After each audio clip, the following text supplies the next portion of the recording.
¿Qué tal? Muy buenas noches a todos. Espero que se encuentren muy bien.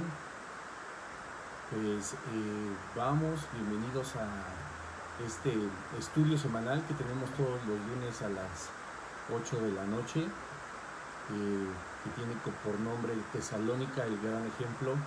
Hoy vamos a dar el estudio número 2 de esta serie maravillosa, que espero que sea de mucha bendición para todos ustedes que nos están viendo, que se están conectando a través del Facebook Live. Ya pronto estaremos también transmitiendo de forma simultánea por YouTube, pero mientras tanto, al terminar la transmisión de este estudio, a la hora vamos a subirlo como un estreno también en YouTube. Posteriormente, como les repito, pues vamos a hacerlo de manera simultánea. Entonces, pues bienvenidos sean todos, qué bueno que están aquí. Espero que estén listos para aprender muchísimo acerca de estas dos cartas que el apóstol Pablo mandó a la iglesia de Tesalónica, y pues que tengan listos ahí su plumita, su Biblia, por supuesto, en donde anotar, porque vamos a estar pues llenos de mucha información, y seguramente todo va a ser de bendición para cada uno de nosotros. Y bueno, pues vamos a poner este tiempo en las manos de Dios, vamos a orar para no tomar más tiempo del debido, porque pues sí hay muchísimo que decir. Ya les había comentado desde la primera sesión que este estudio pues va a ser un estudio largo, va a ser un estudio muy amplio, que pues no porque sea así a lo mejor se va a convertir en algo aburrido o en algo tedioso. Nos vamos a dar cuenta que la primera y la segunda carta del apóstol Pablo a los tesalonicenses está llena de riqueza doctrinal, de aplicación personal. Vamos a ver temas de escatología, de profecía, doctrinas de verdad importantísimas y súper interesantes. Entonces estoy seguro que vamos a poder aprender muchísimo. Bueno, vamos a orar. Padre, en el nombre de Jesús te damos gracias en esta noche, porque tú, Padre Santo, nos traes a estos momentos, Dios, de reflexión en tu palabra, de estudio, Señor. Te pedimos, Padre Santo, que seas tú con cada uno de nosotros. No importando, Señor, en medio de comunicación, sabemos que tu palabra tiene poder para transformar nuestras vidas.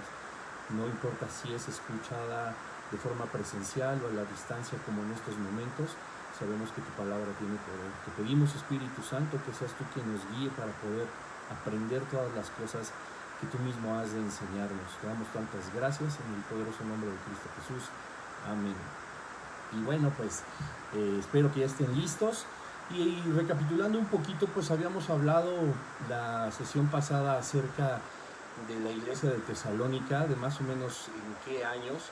Estamos hablando por ahí de finales del 40 y por supuesto inicios del 50 después de Cristo, en el momento en que Pablo escribió esta, que fue su primer carta, una de las primeras cartas que él escribe. Pues nos vamos a dar cuenta que Pablo tenía un gran amor por esta iglesia, y tan es así que el mismo Señor, a través de Pablo, a esta iglesia es a la que le revela muchísimas cosas que a nosotros pues nos van a llenar de esperanza, que nos van a llenar de gozo y poder estudiarlas, y vamos a ver poco a poco. Entonces habíamos platicado, por supuesto, que era una de las iglesias también más concurridas, de una de las iglesias más grandes, que tenía un nivel político y social bastante amplio, porque también era una ciudad con mucho auge comercial. Entonces había gente de diferentes nacionalidades.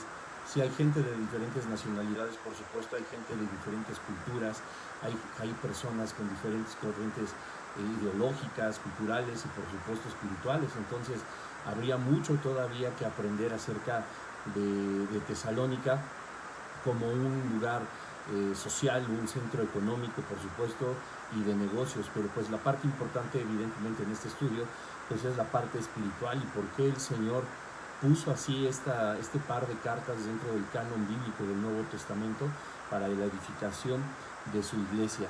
Y bueno, pues nosotros quizá nunca nos preguntamos, ¿no?, cómo es que Pablo determina a qué iglesias se les enviaron algunas cartas. Pues por supuesto siempre fue por guía del Espíritu Santo, pero también nos muestra la Escritura la diversidad, ¿no?, de lugares a los que les fue enviada información de parte de Dios a través del apóstol Pablo. y pocas veces a lo mejor nos preguntamos cómo es que Pablo conocía a las personas. En el capítulo 1, versículo 1 de Primera de Tesalonicenses, dice así: Pablo, Silvano y Timoteo, o sea, personas que Pablo ya discipulaba.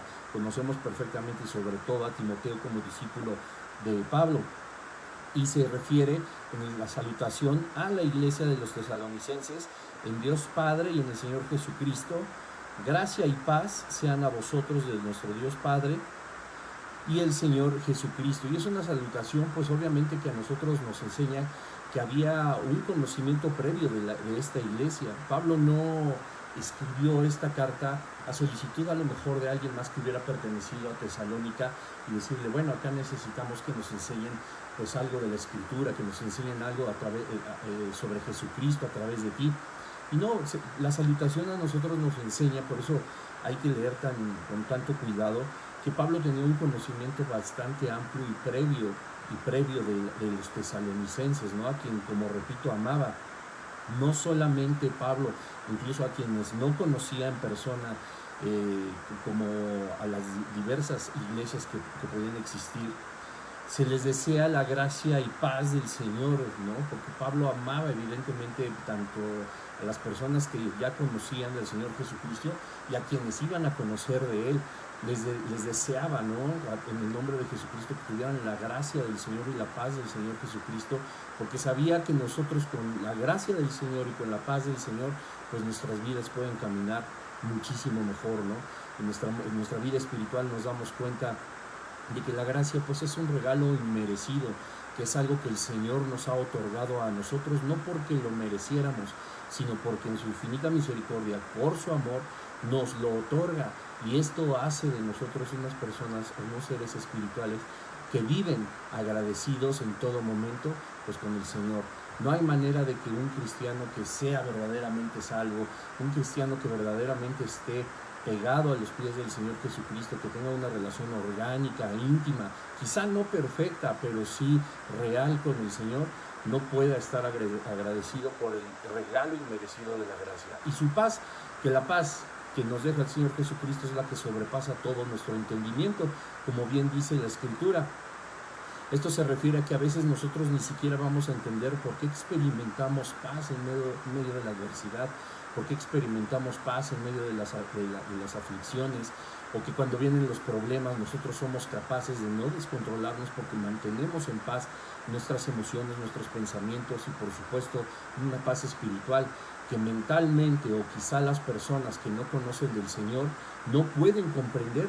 Por eso dice que escapa a nuestro pensamiento, escapa a nuestra comprensión, es decir, nos rebasa en el entendimiento, pues es algo que no se medita, pues es algo que no se puede experimentar con nuestra gnosis, con nuestro pensamiento, con nuestros razonamientos, sino a través del Espíritu, como el Señor nos lo ha dejado a todos y cada uno de nosotros. Y es menester también nuestro, pues poder entender este versículo, este primer versículo, para que nuestra vida pues pueda caminar como los deseos de Pablo a cada una de las personas de la iglesia de Tesalónica, y que posteriormente iban a ser agregados más. Que viviendo una vida en el Espíritu, nosotros amamos la paz del Señor, reconocemos y somos agradecidos por la gracia que Él nos ha otorgado, y con base en eso el desarrollo espiritual, tanto tuyo como mío, pues va a tener un principio y una progresión bastante amplia y bastante pegada al propósito y a los principios establecidos por el Señor en su palabra. Entonces, bueno, como punto inicial del primer capítulo, en el versículo 1, nos damos cuenta que el amor de Pablo era un reflejo verdadero de Jesucristo, pues dice, de Dios nuestro Padre y del Señor Jesucristo, es de donde Él desea la gracia y paz. Nos damos cuenta que Él ya iba acompañado en esta carta pues por Silvano y por Timoteo, pero como te decía en un inicio, pocas veces quizás nos ponemos a pensar cómo es que Pablo ya tenía este amor por las personas, no solamente por las que no conocía y que amaba en el Espíritu, así como nosotros somos mandados y enseñados por Cristo a amar al mundo. No solamente era así, nos da a entender que ya había un conocimiento previo. A veces los historiadores no son la mejor fuente como para comprender muchos de los aspectos geográficos o históricos dentro de la palabra de Dios, pero que la palabra de Dios en sí misma puede a nosotros darnos una luz maravillosa que nos enseña justamente qué es lo que estaba pasando en esa época y cómo es que Pablo había llegado a conocer a la iglesia de Tesalonicenses. Entonces, habiendo analizado brevemente el capítulo 1, versículo 1 de primera carta de los Tesalonicenses, nos tenemos que remitir, y te pido que me acompañes ahí en donde quiera que estés, si tienes tu Biblia, a el libro de los Hechos, en el capítulo 17. Este capítulo a nosotros nos va a dar, como te repito, mucha luz acerca de cómo es que Pablo conoció a la iglesia de Tesalónica y qué es lo que hacía. Y para poder analizar perfectamente este versículo 1 del primer capítulo, vamos a analizar bastantes versículos de Hechos 17. Espero que ya lo tengas ahí y vamos a comenzar. Dice el versículo 1 del capítulo 17. Pasando por Antípolis y Apolonia, llegaron a Tesalónica, donde había una sinagoga de los judíos. Versículo 2, y Pablo, como acostumbraba, fue a ellos y por 3 días de reposo discutió con ellos, declarando y exponiendo por medio de las Escrituras que era necesario que el Cristo padeciese y que resucitase de los muertos, y que Jesús, a quien yo os anuncio, decía, Él es el Cristo. Y algunos de ellos creyeron y se juntaron con Pablo y con Silas, y de los griegos piadosos gran número y mujeres nobles no pocas. Entonces los judíos que no creían, teniendo celos, tomaron consigo algunos hombres ociosos, malos, y juntando una turba, alborotaron la ciudad, y asaltando la casa de Jasón, procuraban sacarlos al pueblo. Pero no hallándolos, trajeron a Jasón y algunos hermanos ante las autoridades de la ciudad, gritando, estos que trastornan el mundo entero también han venido acá, a los cuales Jasón ha recibido, y todos estos contravienen los decretos de César, diciendo que hay otro rey, Jesús. Y bueno, va a continuar adelante con unos cuantos versículos más acerca de lo que sucede. Pero veamos desde el versículo 1 del capítulo 17. Pablo, como nos va a revelar más adelante el versículo 4, iba acompañado de Silas, y dice, pasando por Anfípolis y Apolonia, llegaron a Tesalónica, donde había una sinagoga de los judíos. Es decir, había judíos ya en Tesalónica, y Pablo, escucha esto, como acostumbraba, o sea, era una costumbre ya para él, fue a ellos y por 3 días de reposo discutió con ellos. Qué gran enseñanza nos muestra aquí el libro de los Hechos de los Apóstoles en el capítulo 17. Pablo tenía la costumbre de acercarse a las personas, de acercarse a las sinagogas para enseñar acerca de Jesucristo. Muchas veces nosotros estamos esperando que alguien nos pregunte a nosotros acerca de Jesús, de nuestro cristianismo, de nuestra vida espiritual, de nosotros lo que hacemos, ¿no? Los domingos, los martes, los miércoles, cómo llevamos nuestra vida espiritual en todo momento y en todas las áreas de nuestra vida. La gran diferencia con Pablo es que él también, además de ser un apóstol, era un evangelista nato. Era alguien que, como él mismo dijo en alguna otra de sus cartas, ay de mí si no predicara el evangelio. Él sabía, como nosotros sabemos, debemos de saber, por supuesto, que las personas que no conocen a Jesús y que están equivocando una vida espiritual, teniendo dioses ajenos, distintos a Jehová, a Cristo y al Espíritu Santo, están condenados a padecer eternamente. Es decir, no tienen ni hay forma de que accedan a la vida eterna con un poder divino, que es el único que nos lo puede enseñar, y el que nos puede darlo es Dios a través de Jesucristo. A Pablo le dolía. Pablo era evangelista no porque tuviera todo el conocimiento, aunque lo tenía, de quién o qué era Dios, de quién o qué hacía Dios, sino porque a él le dolía a todas las personas que estaban lejos, destituidos, que no podían alcanzar esta gracia y la paz de la cual estábamos hablando al inicio a través de Jesucristo. Esto es algo que, pues si nosotros somos muy honestos y nos ponemos a pensar, difícilmente se ve reflejado en nuestra vida. Nosotros pues amamos al Señor Jesús, estamos muchas veces delante de su presencia, oramos, alabamos, hacemos nuestros estudios bíblicos, tenemos una vida cristiana sana. No me malinterpretes, no estoy tratando de decir que tu vida o mi vida no es una vida sana delante del Señor, pero sí es verdad que muchas veces nosotros no tomamos ejemplo de aquellas personas que fueron grandes instrumentos de parte de Dios, ¿no? Y que nosotros verdaderamente podríamos imitar, porque el mismo apóstol Pablo dice, sed imitadores de mí como yo soy de Cristo.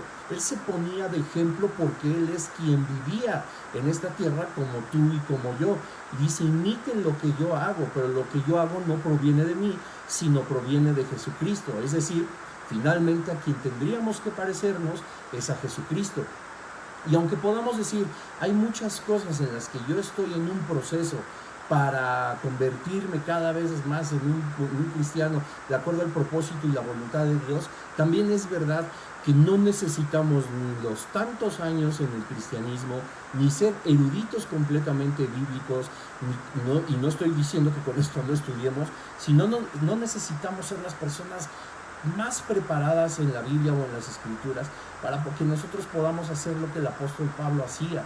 Predicar en todos lados, no esperar que alguien se acerque a preguntar acerca de nuestra vida cristiana, aunque eso sucede por supuesto, sino nosotros ir a donde las personas están equivocadas, ir a donde las personas no tienen a Jesucristo en su corazón. Nos mantenemos a veces muy cómodos en nuestro lugar de reunión, en nuestros ministerios, con nuestras familias, nos mantenemos en una comodidad que pues por supuesto agrada a Dios porque hay muchas cosas positivas en ese aspecto, pero hay una que es importantísima y que debemos de aprender de Pablo, y como nos enseña aquí este versículo, Pablo acostumbraba, el versículo 2 de Hechos 17, acostumbraba a ir y explicarles quién era Jesucristo. Y dice el versículo 2, y Pablo, como acostumbraba, fue a ellos y por 3 días de reposo discutió con ellos. Ve nada más qué verdad y qué cosa tan impresionante. Dice que fue por 3 días de reposo, o sea, no nada más llegó como que los vio ahí en la sinagoga y les dijo, a ver, no, la cosa no está así con Dios, la cosa está así con Dios, con Cristo, con el Espíritu Santo, yo le he visto, yo soy su discípulo, bla, bla, bla. No fue solamente hacer eso, sino se tomó el tiempo, dice que eran 3 días de reposo. ¿Cada cuánto se llevaba un día de reposo? Pues por supuesto una vez a la semana. ¿Qué nos enseña esto a nosotros? Por supuesto que está predicando el apóstol Pablo del Señor Jesucristo durante 3 semanas. 3 semanas. No solamente discutiendo, no solamente enseñando del Señor Jesús. Por supuesto que en esas 3 semanas no pudo haber permanecido las 24 horas del día en esa sinagoga, sino tuvieron por supuesto que dormir y tuvieron que encontrar un lugar donde pudieran descansar, donde pudieran comer, donde pudieran asearse. No solamente Pablo se atrevía a acercarse a las sinagogas para predicar el evangelio, sino que también, y por lógica, tuvo que convivir con los habitantes de la iglesia de Tesalónica, que pudieron abrirles las puertas, que pudieron darles de comer, que pudieron estar cerca de ellos. Y estoy seguro que no porque no lo mencione de esta forma el libro de los Hechos, estoy seguro que donde sus plantas de sus pies podían pisar, en esos lugares igual predicaban el evangelio. Puesto que Pablo, como te decía en un inicio, amaba a las personas y lo que buscaba era que conociera a Jesucristo. Y aquí me llama la atención porque dice que durante 3 semanas, durante 3 días de reposo, es decir, semanas completas, discutió con ellos. Sin embargo, aquí no se trata de eso, y esto es una enseñanza muy padre que el apóstol nos deja tanto con la iglesia de Tesalónica como todas las iglesias a las que él visitó. Y ojo, no solamente visitó iglesias, también visitó lugares donde no había iglesias y donde predicaba Jesucristo, que lo vamos a ir analizando también poco a poco. Y dice aquí que discutía. Nosotros normalmente, o bueno, alguna vez a mí me tocó, ya por la misericordia de Dios y porque vamos madurando en el Señor, las cosas pues van cambiando como un poquito. Pero a mí me tocó verdaderamente sí discutir con las personas para que pudieran entender que el único medio de salvación es a través de Jesucristo. Que todas sus religiones y todas sus prácticas espirituales, no importando si fueran latinas, si fueran teutonas, si fueran asiáticas, de la región que tú gustes y mandes, tenían la capacidad de hacer lo que solamente Jesucristo puede hacer, que es darnos vida eterna. Y era tan impresionante como, pues a lo mejor a amigos católicos, algunos amigos que practicaban el taoísmo, algunos otros budistas, con la Biblia en la mano, con los razonamientos espirituales adecuados, pues les enseñabas que podían estar, y que no podían solamente, sino que estaban en un error en cuanto a la salvación, en cuanto a una vida espiritual. Era muy difícil a veces, y lo voy a decir pues entre comillas, convencerlos. Paréntesis aquí, recuerda que cuando nosotros evangelizamos y le compartimos de la palabra de Dios a alguien, nosotros no tenemos la capacidad de convencerlos, nosotros no tenemos la capacidad de persuadirlos. Quien hace esa obra es el Espíritu Santo a través de nosotros. Así que tú no te preocupes si le compartiste a lo mejor a personas que amas, a familiares muy cercanos y no han recibido al Señor. Tú haces lo tuyo, que es hablar el Evangelio. Y por supuesto que eres un instrumento de Dios, pero es el Espíritu Santo el que se va a hacer cargo de los espíritus de las personas, de las almas de las personas. Es por eso que yo siempre he dicho que no debemos de ser almáticos. No debemos preocuparnos por el alma de los demás, porque por el alma nosotros no podemos hacer nada. Quien hace todo es Jesucristo, es el Espíritu Santo, es Dios quien da este conocimiento espiritual para que pueda aceptarse la oferta que siempre fue de parte de Dios. Porque tú y yo en algún momento recibimos esa oferta y lo único que tuvimos que hacer fue decir: sí, Señor, yo quiero estar contigo, yo te sigo, entra en mi corazón, yo acepto el regalo inmerecido, como lo veíamos al inicio, de tu paz, de tu gracia y de la vida eterna. Entonces, no te saques de onda, esto se encarga el Espíritu Santo. Ora muchísimo por las personas a las que les compartes el Evangelio y verás que es el Señor obrando. Nosotros no podemos hacer más allá. ¿Te imaginas a una persona que tu propia palabra convenza a su carne de que el camino, la verdad y la vida es Jesucristo, pero que sean tus palabras y no las del Señor?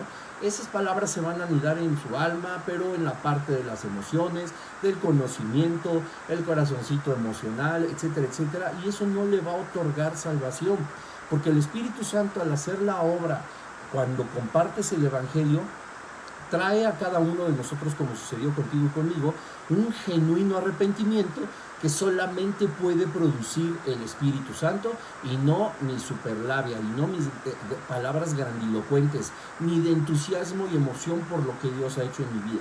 No podemos negar que es así, no podemos negar que nos entusiasma, que nos llena de emociones hermosas, que amamos a Jesucristo, que vivimos y morimos por Él, y todo por amor y gratitud al Padre. No lo podemos negar, pero en la predicación del Evangelio no tiene que estar dentro solo eso, sino el poder del Espíritu Santo en nuestra lengua, en nuestras palabras, porque es a través del Espíritu que el Espíritu de Dios convence a nuestras almas y a nuestros espíritus de llegar a sus pies. Cierro el paréntesis.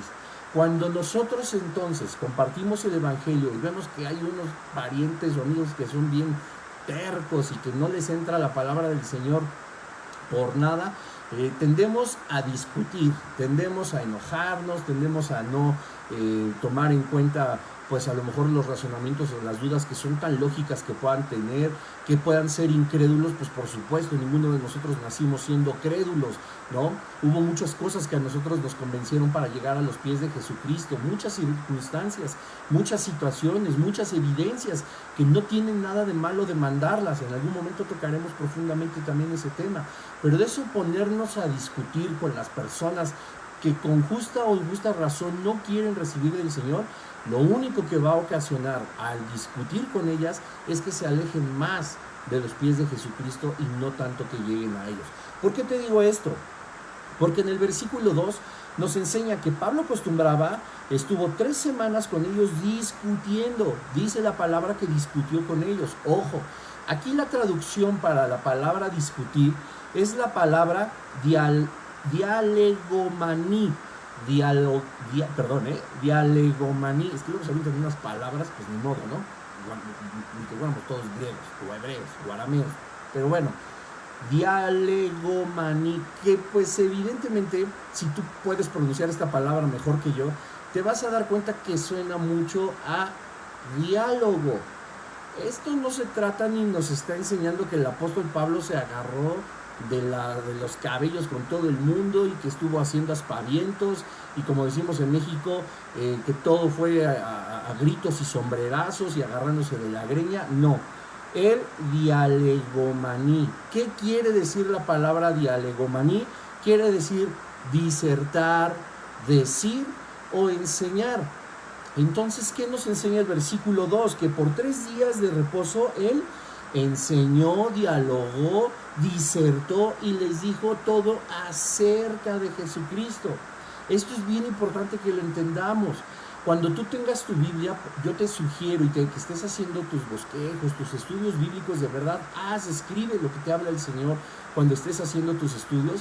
Es bien importante que hay palabritas que vale la pena busquemos en el original griego o en el original hebreo, porque eso nos va a dar un panorama mucho más alto, mucho más grande, mucho más amplio de lo que Dios nos quiso decir en su palabra. No habrá quien tome, más bien habrá quien tome los versículos tan literales, y hay muchos que sí lo son, por supuesto la gran mayoría, pero tan literales que dicen, no, es que si Pablo discutía, pues entonces yo tengo que discutir, y no me importa si estoy discutiendo con mi maestro, con mi pastor, con mis papás, con mis hijos, con mi esposa, etcétera, con mi jefe, y estoy discutiendo y discutiendo, y sabemos que eso a nosotros no nos va a llevar a ningún lado, porque la misma escritura nos enseña que toda la palabra áspera pues hace encenderse más el furor, más la palabra suave calma la ira, calma el enojo.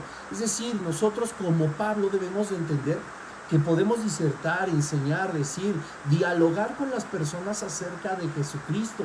Habrá ejemplos, lo vamos a ver, donde se ponía más ruda la cosa, donde Pablo, Pedro, delante de los concilios hablaban. En el Antiguo Testamento las personas que no se rindieron para idolatrar dioses ajenos distintos a Jehová, también eran de un carácter férreo, de una fuerza férrea, ¿no? Josué, gran valiente, Moisés con ese carácter, muchísimos, Daniel, Eliseo, Sadrach, Mesach, Abed-Nego, que no se rindieron nunca delante de Nabucodonosor ni de sus amenazas. Son personas fuertes, son personas muy firmes, pero como decimos una vez, te digo más, acá no fue a gritos y a sombrerazos ni de la greña para poder sostenerse donde solo el Espíritu de Dios nos puede sostener a cada uno. Entonces, yo te sugiero, te invito a que pues, a lo largo de estos estudios también vayas tomando nota del significado de varias palabras y que en tus propios estudios pues tú puedas hacer también esta búsqueda del original hebreo, del original griego. Y yo tengo aquí en la mano, te quiero enseñar una herramienta que es fundamental para hacer todo eso. Esta es la concordancia Strong. Esta concordancia bíblica trae todas las palabras del Antiguo Testamento, todas las palabras del Nuevo Testamento con su original hebreo o con su original griego. Vienen algunas palabras, por supuesto, también en arameo. Vienen también las conjunciones. Viene una gran cantidad de cosas que te van a sorprender. Es en serio una herramienta para el estudio bíblico profundo fundamental. Ojo, esta concordancia exhaustiva sirve para la versión Reina Valera 1960, porque nosotros conocemos que hay muchísimas más versiones de la palabra de Dios y que bueno, están hechas pues a lo mejor con un lenguaje mucho más coloquial, con un lenguaje mucho más moderno, para a lo mejor también hacer que el entendimiento de la palabra de Dios sea mucho más sencillo para cada uno de nosotros. Ahora, esto no es que esté del todo mal, sin embargo sí hay que tener cuidado porque hay algunas traducciones o algunas versiones de la Biblia que no nos dan la traducción más apegada a los textos originales, que verdaderamente son importantes.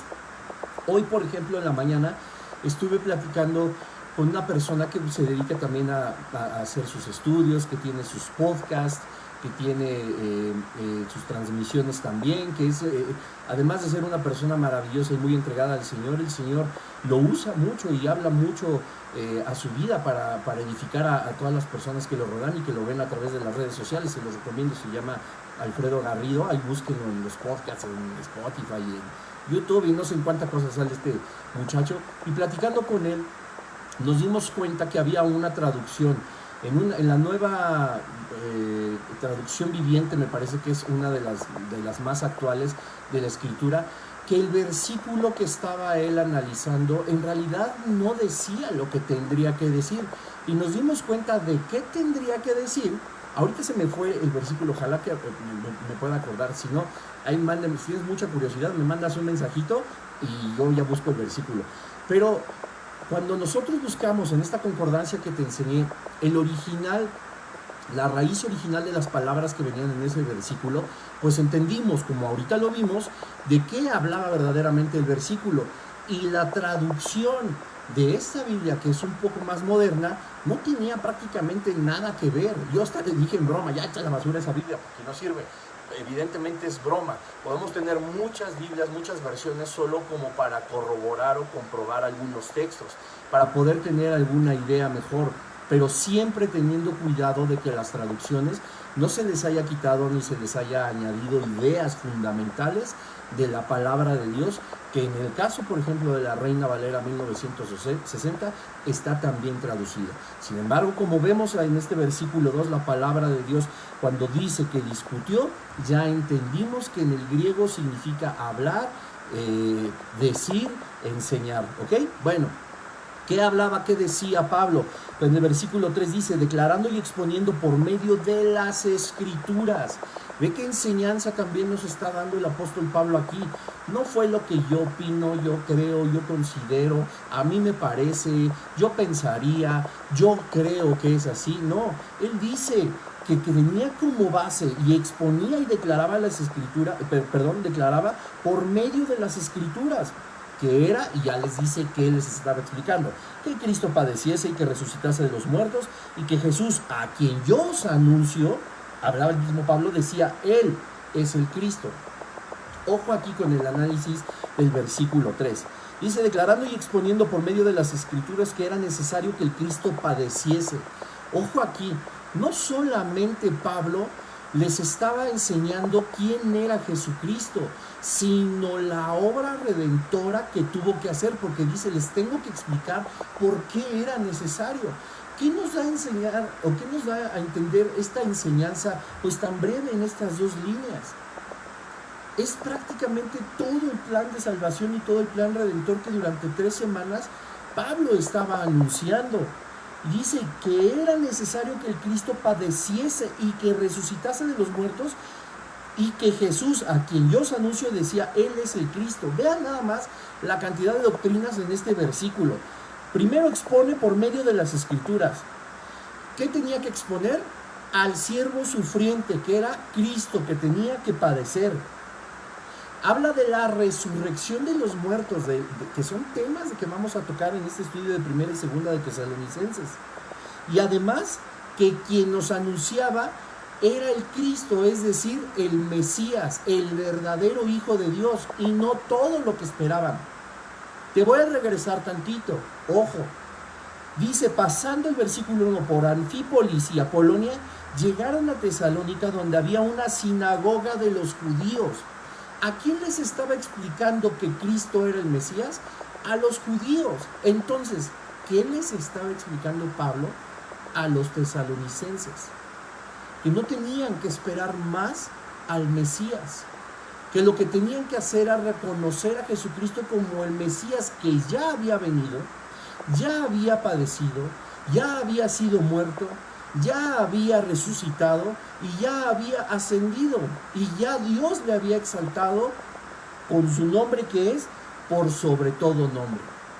Hay un versículo en Mateo, búscalo en la Pasión de Cristo, ahorita también se me escapa de la mente, donde le dicen, el gobierno romano habla al pueblo judío, a algunas autoridades judías, y les dicen, oye, el cuerpo de Jesús no está, ¿qué vamos a hacer?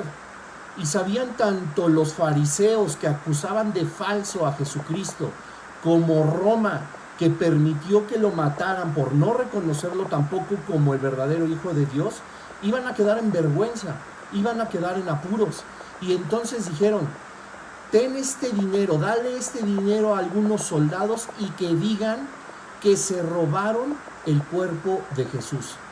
Ese versículo, y dice la Escritura, que ellos aceptaron y empezaron a regar el chisme, empezaron a andar ahí de habladores, o como muy coloquialmente yo digo, anduvieron de chileverdaderos por todos lados, diciendo que se habían robado el cuerpo de Jesús. En ese versículo se parte la historia entre el cristianismo y el judaísmo. porque hubo personas que por ese chisme, por esa mentira, siguieron creyendo que Jesús nunca fue el Hijo de Dios y siguen esperando el Mesías. Más otras personas creyeron en la resurrección del Señor y ahí también nació su iglesia. Cómo en un solo versículo nos enseña la Escritura en el Evangelio de Mateo, cómo se divide entre el judaísmo y el cristianismo. Dice el versículo 1 que Pablo se acercó a la sinagoga de los judíos y empezó a enseñarles acerca del Mesías y que tendrían que creer en Jesucristo, que no tendrían que esperar más.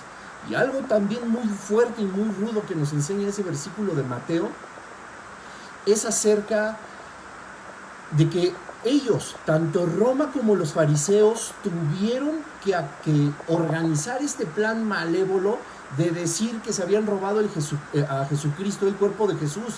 Lo tuvieron que meditar, lo tuvieron que planear. Pero aquí hay una pregunta que ellos debieron haberse hecho. ¿De verdad era el Hijo de Dios? Por una sola razón. ¿Qué necesidad tenían ellos de mentir? O de organizar este fraude, o de organizar esta mentira para que la gente creyera que nunca iba a resucitar. Esto es tremendo, porque los fariseos pudieron haber reconocido sí era el Hijo de Dios, pero no vamos a quedar mal, vamos a decir que se lo robaron. Y Roma pudo haber dicho, sí era el Mesías, sí era el Hijo de Dios, pero yo tampoco voy a querer mal.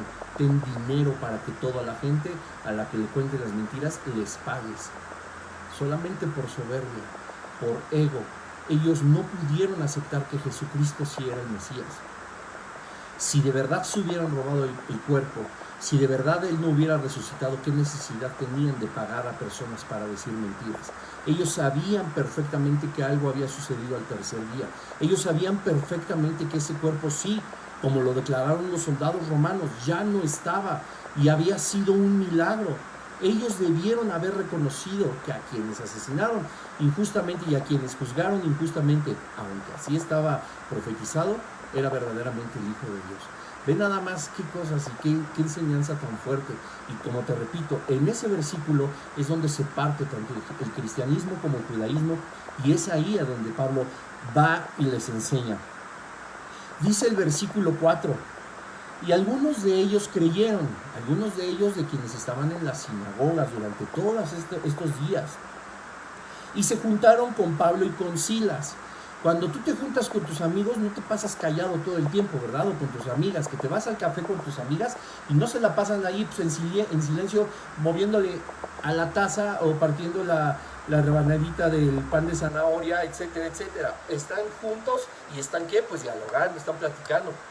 Las personas que creyeron, imagínate el hambre que tenían de conocer más de Jesucristo, y estando, como te digo, que vemos que no era solo Pablo, sino Silas, se juntaron con ellos, eran personas que tenían hambre de Jesucristo, y de los griegos piadosos, gran número. ¿Te acuerdas que al inicio, desde la sesión pasada, te dije que en Tesalónica había diferentes nacionalidades, había diferentes culturas y por supuesto diferentes tendencias espirituales? Mira cómo dice aquí. Algunos de ellos, estábamos ya hablando de los judíos, y también, ¿qué dice aquí? Los griegos piadosos en gran número, y mujeres nobles, no pocas. O sea, estábamos hablando aquí de al menos 3 grupos de personas que creyeron y que se empezaron a juntar con Pablo y con Silas. Y dice, bueno, pues por supuesto no habla de un gran número, sino de los que creyeron de los judíos. Siempre ha sido más difícil que el judío crea que Cristo es el Señor. Pero ¿de quién sí dice que son muchos? Los griegos piadosos en gran número. ¿Y qué dice? Y mujeres nobles, no pocas. Pues si no son pocas, entonces ¿qué son? Pues muchas. ¡Qué increíble! Dice el versículo 5, entonces los judíos que no creían, teniendo celos, clásico, teniendo celos, tomaron consigo algunos ociosos, hombres malos, y juntando una turba, alborotaron la ciudad y asaltando la casa de Jasón, procuraban sacarlos del pueblo. ¿Ven como si tenían un lugar donde llegar? Su hospedador fue Jasón. ¿Y qué dice aquí?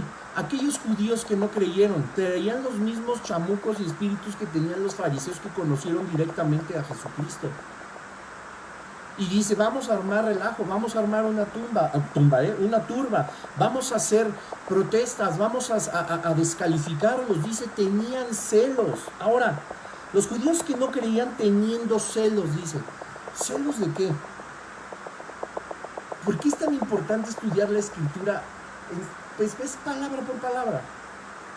Tenían celos. Pablo y Silas les predicaban en su sinagoga, hablando de Jesucristo, hablando del plan redentor, de que Cristo es el Mesías. ¿Ellos de qué tenían celos? ¿No podían hacer lo mismo ellos, hablando solamente de Dios y no de Cristo? Tomando la Torá y mostrando a Dios, a Jehová de los ejércitos, como el Dios verdadero. ¿De qué tenían celos? Y también ellos tenían de dónde predicar el reino de Dios. ¿De quién era Dios? Ellos tenían celos de que la palabra que se estaba escuchando impactaba las vidas.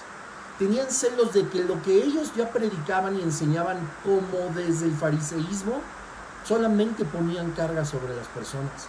Solamente eran religiosos que trataban mal a los fieles. Solamente, como les dijo Jesucristo, eran sepulcros blanqueados, que ponían cargas que ni ellos mismos podían llevar sobre la gente, que no permitían la entrada al reino de los cielos a las personas, porque ellos estaban parados en la entrada sin entrar y sin dejar pasar, o sea, estorbaban.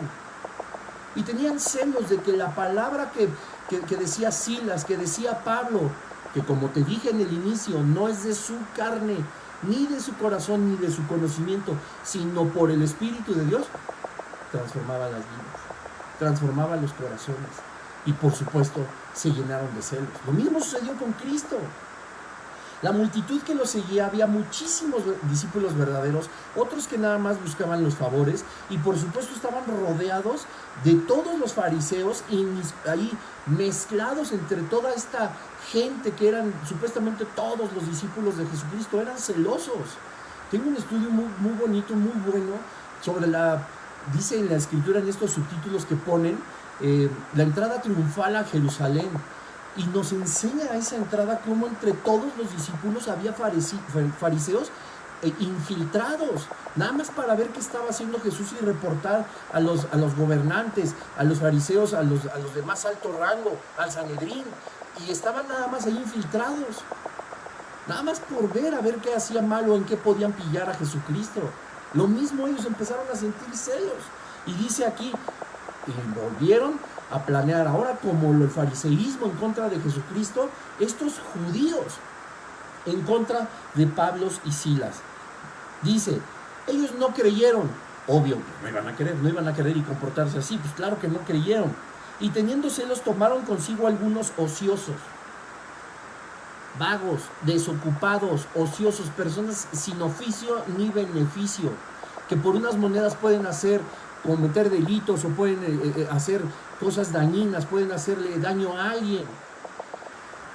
No recuerdo si era Platón o Aristóteles, pero alguno de los dos decía, el ocio es el divertimento propio de los hombres libres. Me parece que es alguno de ellos.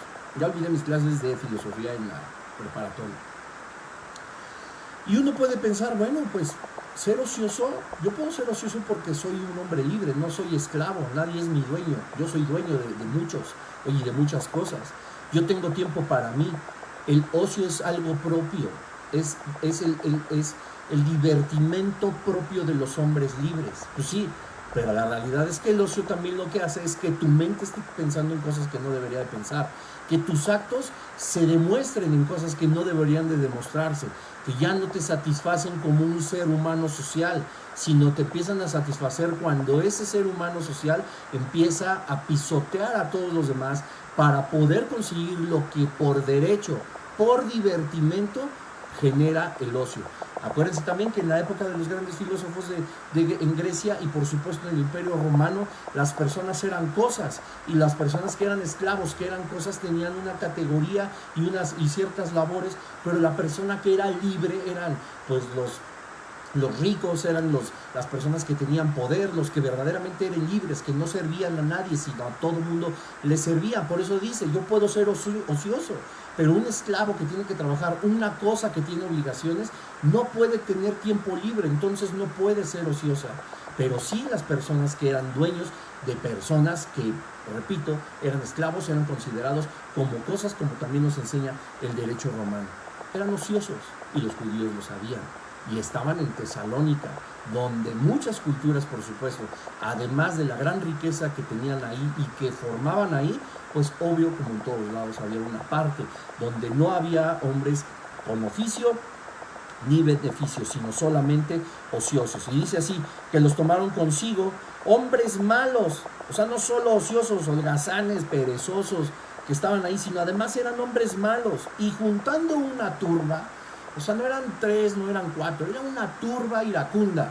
Era una turba que ya tenía un plan, un propósito, todo diseñado por los judíos. Vean nada más que grave. Alborotaron la ciudad, o sea, empezaron a hacer protestas, empezaron a hacer desmanes. ¿Te suena? Ahí en Colombia que nos están viendo, aquí en México que pues también estamos tan cansados ya de tanta turba y de tantos líos, y que son grupos de choque y golpes y tanta cosa, que lo único que trae es hacer una desestabilización social, familiar, laboral, por supuesto espiritual, porque hay quienes, ignorando las escrituras, piensan que muchas de esas cosas incluso hasta son bíblicas, pero están tan equivocados. Dice, alborotan la ciudad y asaltando la casa de Jasón procuraban sacarlos del pueblo. ¿Qué querían? Pues que se fueran. 3 semanas después de estar generando ellos en su corazón celos, envidia, coraje, rencor, en lugar de haber recibido 3 semanas la palabra del Señor que te traía esperanza, consuelo, fortaleza, consejo, ánimo, ¡wow! ¿No? Decidieron comprar la mentira que venía desde hace mucho tiempo. El Mesías nunca nació. Jesucristo nunca fue el Mesías. ¿Por qué vienes a predicar a alguien que desde aquellos versículos del Evangelio de Mateo que te contaba, se determinó que el cuerpo había sido robado? Pues no iban a creer. Hombres duros de corazón, a quienes la puerta fue llamada y no quisieron abrir, y los querían sacar. Versículo 6, pero no hallándolos, ¿qué creen? Se pintaron, como dijimos acá, se pelaron, se fueron. Trajeron a Jasón y algunos hermanos ante las autoridades de la ciudad, gritando. Jasón no estaba solo, dice que había más hermanos con ellos. Y es algo maravilloso, porque cuando nosotros estamos en defensa del Evangelio, nunca estamos solos. Nunca estamos solos. La iglesia no es solamente tu lugar de reunión ni tu ciudad, ni la gran cantidad de congregaciones que a lo mejor conoces de nombre, o internacionales por ser extremadamente famosas. La iglesia está en todo el mundo y nunca nosotros estamos solos, lo que nos va a llevar a hacernos una pregunta. ¿Hemos orado por absolutamente cada miembro del cuerpo de Cristo? ¡Auch! Dice aquí que gritaban esto. Estos que trastornan el mundo entero también han venido acá. Ya traían hasta sus consignas, ¿no? Así como gritan en las manifestaciones esas sus rimas y sus como letanías y como su tipo cancioncitas, ellos ya traían también un gritadero y ellos decían, estos que trastornan el mundo entero también han venido acá. Y hasta cierto punto es una maravilla, porque de verdad lo hacían. Pablo y Silas simple y sencillamente estaban haciendo eso. Los 12 en la época de Jesucristo, estamos hablando de algunas décadas atrás, hicieron exactamente lo mismo. Trastornaban todos los lugares en donde pisaban. ¿Cuándo nuestra iglesia va a ser exactamente igual? ¿Cuándo nosotros vamos a marcar una diferencia y no decir, y no que la gente solamente sepa que tenemos una religión, que la gente piense que es como cualquier otra, tal cual una religión, o algunos hasta sectarios nos pueden decir, fanáticos, etcétera, etcétera? ¿Cuándo nosotros van a decir, estas personas verdaderamente trastornan el mundo? Así como lo hicieron los 12, que 12 transformaron el planeta entero. Hasta nuestros días. Uno es la cabeza. Y todos los apóstoles fueron la base para hacer todo lo que tú y yo ahora conocemos. Tú no estarías viendo este live, ni yo estaría transmitiéndolo de no haber sido por ellos. ¿Y cuando ahora esta iglesia, que ahora es tan gigantesca, con tantos millones y millones y millones y millones de miembros, no hacen que las ciudades se transformen, no hace que las ciudades se trastornen, no hacen verdaderamente un cambio en lo que estamos nosotros inmiscuidos, tanto en la escuela como en el trabajo, en nuestras propias familias, nuestra propia colonia, en nuestras propias calles? Somos tan diferentes. Y ellos, tratando de decir a las personas, vienen a trastornar el mundo, lo han hecho en ciudades enteras, ahora ya llegaron aquí a Tesalónica. Ellos verdaderamente transformaron las cosas. ¿Cuánto tiempo? ¿Un año? ¿2? ¿5? ¿10? ¿15? Por supuesto que traían de décadas la enseñanza de Jesucristo, pero ¿en cuánto tiempo lo hicieron en Tesalónica? 3 días de reposo, 3 semanas. 3 semanas bastó para que Tesalónica se transformara por completo. Dice el versículo 7, a los cuales Jasón ha recibido, es decir, a Pablo y a Silas, todos estos contravienen los decretos de César, diciendo que hay otro rey, Jesús. ¿Qué nos enseña aquí? Que ellos empezaron a trastornar, pues sí, porque no querían la enseñanza de Pablo y de Silas. Ellos no quisieron creer que Jesucristo era el verdadero Mesías, que Jesucristo es el Rey de Reyes y el Señor de Señores. Y lo platicamos hace un momentito. Por eso se llenaron de celos. Y estamos viendo un punto completamente espiritual. Pero ellos aquí tenían una doble jugada. Los judíos querían quedar bien ¿con quién? Con Roma. Querían quedar bien con César, reconociendo a César como el único rey. Ya ni siquiera pensaban si Jehová de los ejércitos, en su equivocación, pues evidentemente no existía un Mesías, no existía Jesucristo. Ya ni siquiera pensaban en Dios como su verdadero rey.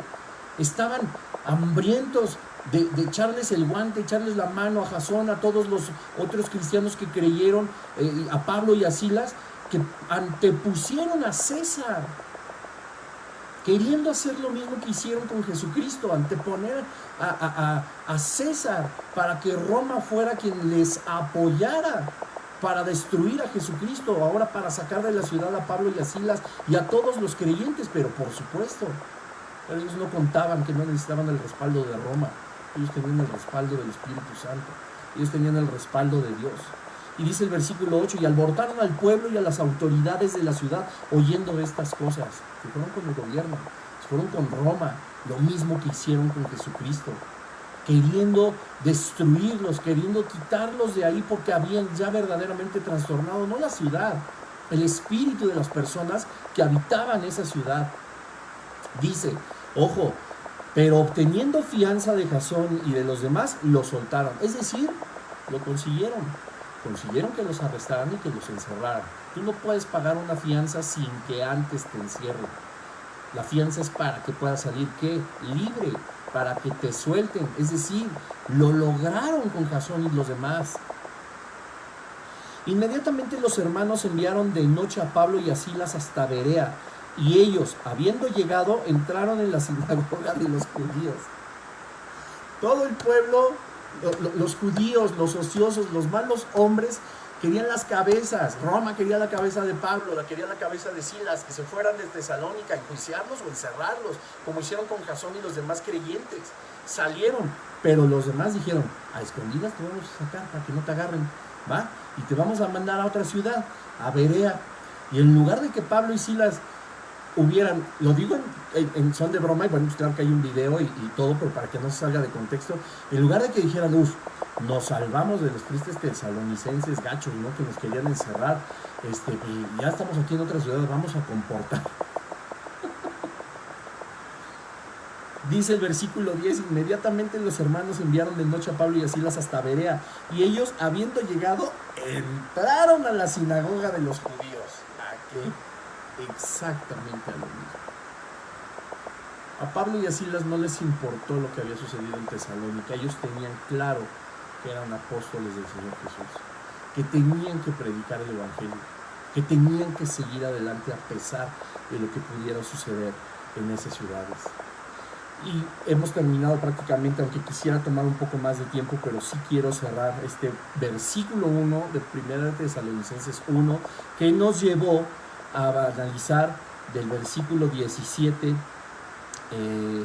hasta el 14 del libro de los Hechos. Ve nada más que maravilla. Y dice, y estos eran más nobles, habla de la gente de Berea, no eran como los tristes de tesalonicenses, estos eran más nobles que los que estaban en Tesalónica, pues recibieron la palabra con toda solicitud, escudriñando cada día las escrituras para ver si estas cosas eran así.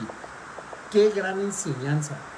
Todo lo que tú estás escuchando aquí, todo lo que oyes en tus lugares de reunión, todo lo que puedes aprender de la escritura, de lo que te predican, lo tienes que escudriñar aquí.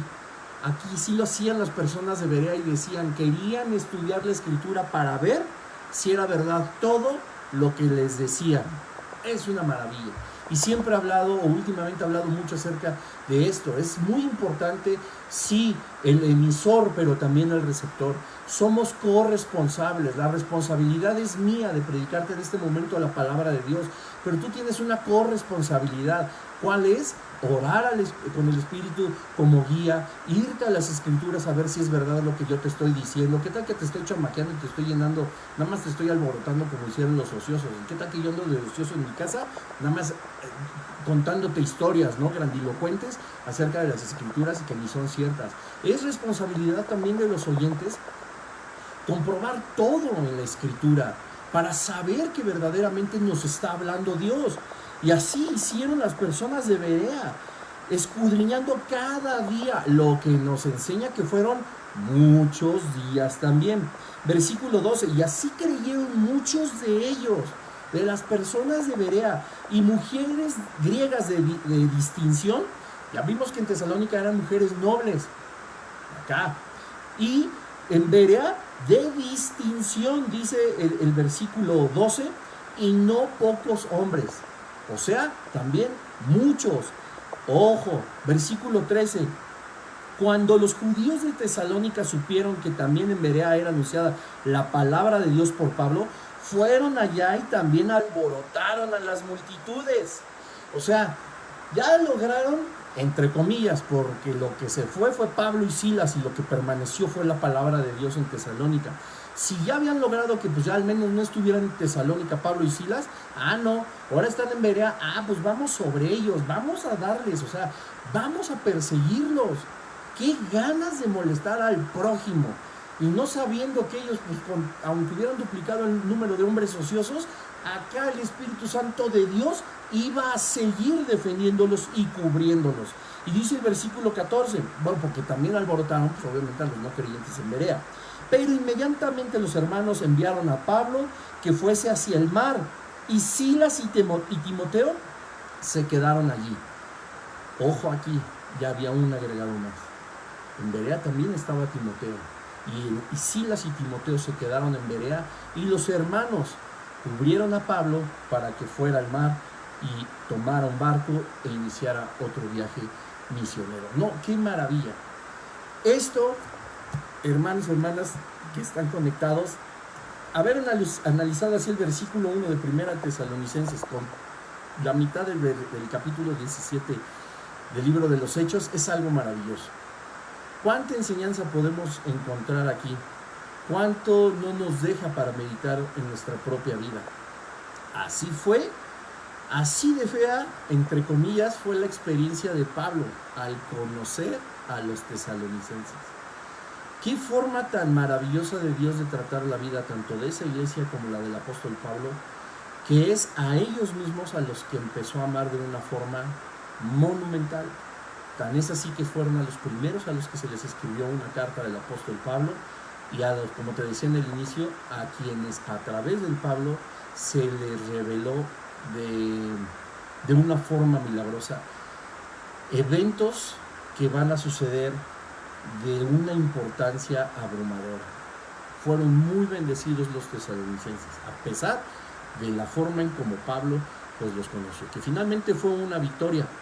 Pero cómo empezó ahí la persecución de aquellos que se atrevieron a decir: Jesús es el Mesías, Jesús es el Hijo de Dios. Creo que nos deja esta segunda sesión con un muy buen sabor de boca, con hambre por supuesto para seguir estudiando, y como un ejemplo muy claro de lo que nosotros podemos y debemos seguir haciendo así como Pablo nos lo enseñó. Así que pues vamos a finalizar con una oración y pues estaremos despedidos. Padre, en el nombre de Jesús te damos gracias, Señor, porque tú nos enseñas todas las cosas, porque es a través de la guía de tu Espíritu Santo que nosotros podemos ver también cómo guiaste a los apóstoles, ver cómo guiaste a las personas que han predicado tu palabra a lo largo de no décadas, Señor, ni de siglos, sino de milenios, Dios. Aquellos que han sido valientes, Padre, para transformar ciudades, no por sus caprichos, Dios, no por su ocio, sino por el poder de tu palabra. Te damos tantas gracias por esta enseñanza en esta noche. Ayúdanos, Dios, a que nosotros podamos tomar ejemplo de Pablo, de Silas, de Timoteo, que tomaron ejemplo, por supuesto, de Jesucristo para tener esa autoridad que nos ha sido delegada.